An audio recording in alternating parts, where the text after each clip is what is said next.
नमस्कार मैत्रिणींनो, मी आज चिकाचा खरवस बनवणार आहे. मांस यायला नंतर जी पहिली धार देते त्या धारेचे मी दूध घेतलेलं आहे. तर ते दूध आपल्याला एका कुकरच्या भांड्यामध्ये काढून घ्यायचं आहे आणि आपल्याला त्यात साखर वगैरे काहीच घालायचं नाही आहे, गुळी घालायचं नाही आहे. वेलदोडे जायफळ एवढंच मी कुटून ह्यात घातलेलं आहे. तर हे आता आपल्याला कुकरला तसंच 3 शिट्ट्या काढून घ्यायच्या आहेत. तर मी कुकरमध्ये ठेवत आहे. त्यावर एका झाकणी झाकून ठेवू आपण. झाकण ठेवून आपल्याला एक शिट्टी काढून घ्यायची आहे.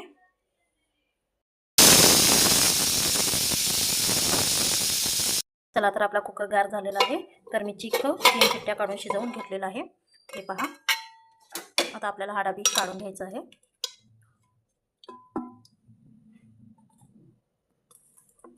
हे पहा, चिक पोटा पण आपला शिजलेला आहे. हे पहा, दाबलं तरी आज जात नाही, एकदम रबर सारखं झालेलं आहे. आता आपल्याला हे चाकूने कट करून घ्यायचं आहे. चौकोन चौकोन असं फोडी करून घ्यायचं आहे. हे पहा, कट करून घेत आहे.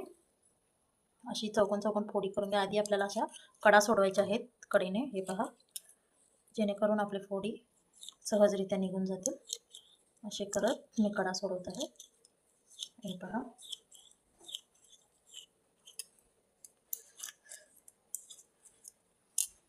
आता आपल्याला हे कट करून घ्यायचं आहे.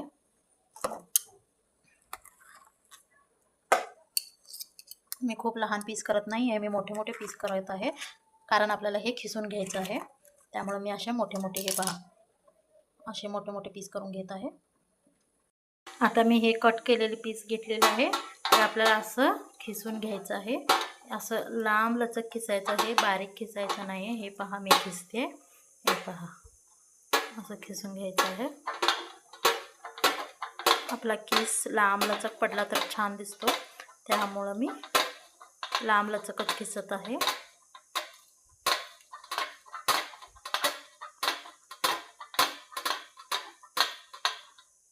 मी त्या चिकाचे चौकोन पीस करून घेतलेले आहे. अशा तऱ्हेने मी खिसून घेतलेलं आहे पीस.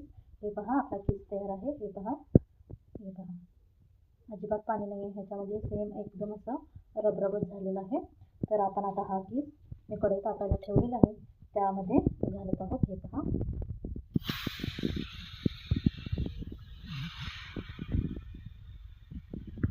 थोडा थोडा असं घालायचं आहे. घालून आपल्याला चांगलं असं भाजून घ्यायचं आहे. हे पहा, एकदम हळू भाजायचं आहे. असं भाजून घ्यायचं आहे. एकदम ह्याच्यातला ओलावा पूर्णपर्यंत जाईपर्यंत भाजायचं आहे आपल्याला. हे पहा,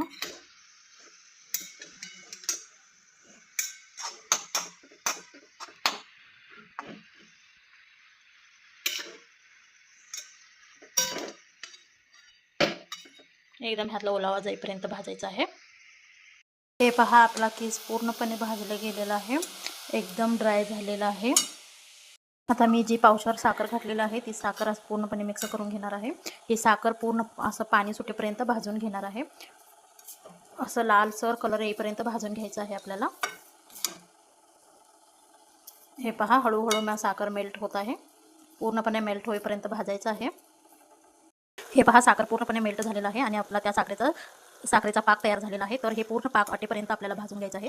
पूर्ण पाक आटला की हे घट्ट होत जातं. हे पूर्ण घट्ट होत जाईपर्यंत आपल्याला सारखं ढवळत राहायचं आहे.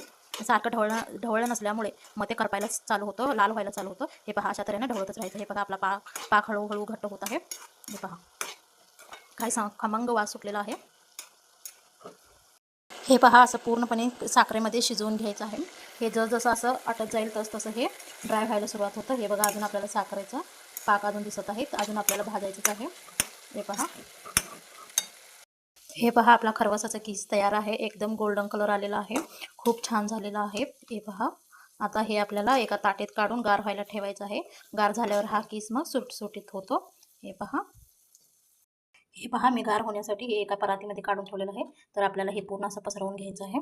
हे पहा, एकदम गार करून घ्यायचं आहे. हे पहा, एकदम सुटसुटीत आपल्याला असं गार करून घ्यायचं आहे.